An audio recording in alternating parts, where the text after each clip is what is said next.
আসসালামু আলাইকুম। আশা করি সবাই ভালো আছেন।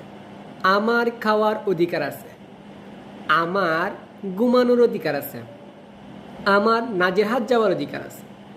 এই ধরনের বাংলা বাক্যগুলা আমরা কিভাবে ইংরেজিতে বলতে পারি, এগুলো বলার জন্য আমরা ছোট্ট একটি স্ট্রাকচার ব্যবহার করতে পারি।